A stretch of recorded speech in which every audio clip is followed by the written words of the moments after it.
Hey everyone, welcome back to Guide with Samuel. In this video, I'll show you how to receive money on Revolut in 2025, whether it's from friends, family, or clients. Let's go step by step. Step 1.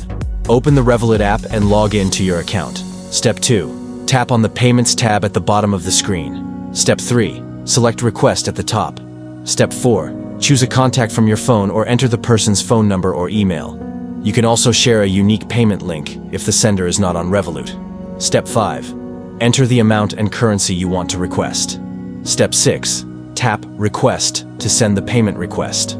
Bonus tip: want to receive money from someone outside Revolut? Go to your profile greater than account details and share your IBAN or bank info so they can send a transfer directly.